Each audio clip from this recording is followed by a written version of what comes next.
So here's our menu so far. I'll click on Equipment, and you can see I took out the nested levels here. I just wanted to save some space, and this is good enough for what we need right now. In this video, what I want to do is add a button below the menu, right about in this area, whereby if I clicked it, it would turn this vertical menu into a horizontal menu, laid across the top right under the banner. Some users might not want the menu on the left side. It probably takes up too much space on smaller screens, or they might just prefer the menu on top, laid out horizontally. So let's start to add this functionality to our menu. The first thing I'll do is add the button. I'm here in psMenuTemplate.html, and this is the view for our entire menu. It has a class of psMenuArea on the div, and then we use transclusion to show all the contents within an unordered list. So below this unordered list, let's add a button. I'll use the anchor tag. I'll give it a class of button as a bootstrap button, and another class that we'll create called psMenuLayoutButton. I'll also add an ng-click, so when this button gets clicked, it'll call a function on our scope called ToggleMenuOrientation. And inside of this anchor tag, let's add another Font Awesome icon. And I'll use FA chevron up to show an up arrow. We'll take our class name, psMenuLayoutButton, and add that to our CSS file. I'll just add some CSS rules here.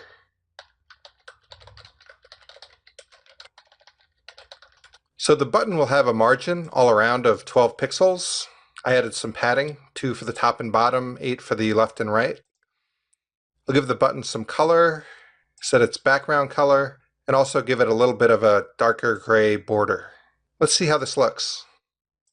So I refreshed, and we get our up arrow right here. If I open up Equipment, we can see that the arrow does stay below the menu, so that's good. Now when a user clicks on this arrow, nothing happens now. We didn't write our scope function to make the menu horizontal, but we want to have this entire menu laid out horizontally. Not only that, we want to take our button and put that in the upper right corner so that we can make it vertical again, if that's what the user desires. So let's see how we can accomplish that.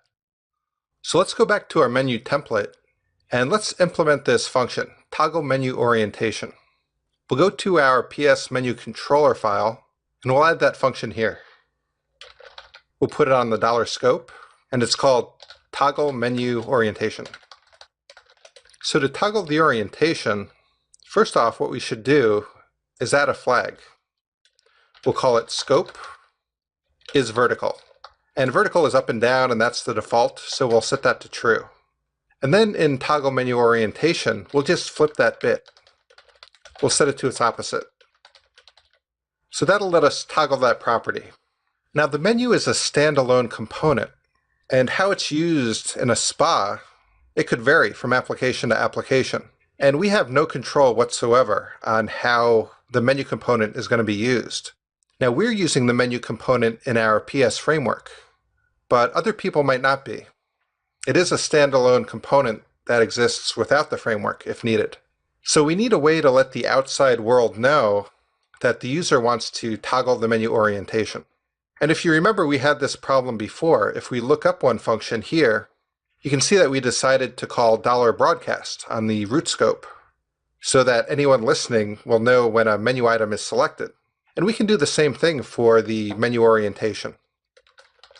We'll broadcast out a message and we'll call it psMenuOrientation changed event.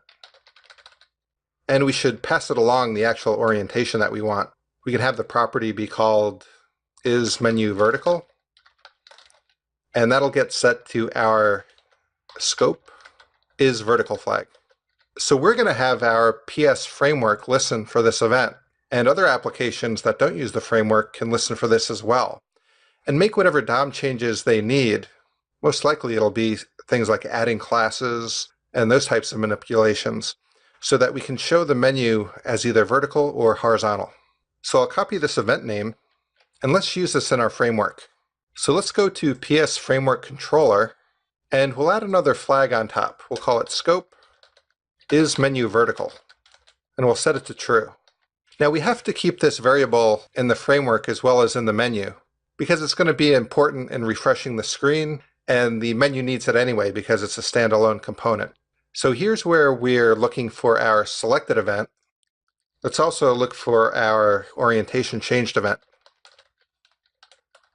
And we'll set the scope is menu vertical to our data.isMenuVertical vertical property.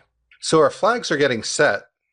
The next thing we need to do is make sure that the proper classes are going to be applied to the DOM so that the menu actually shows in a horizontal way. And we'll cover that in the next video.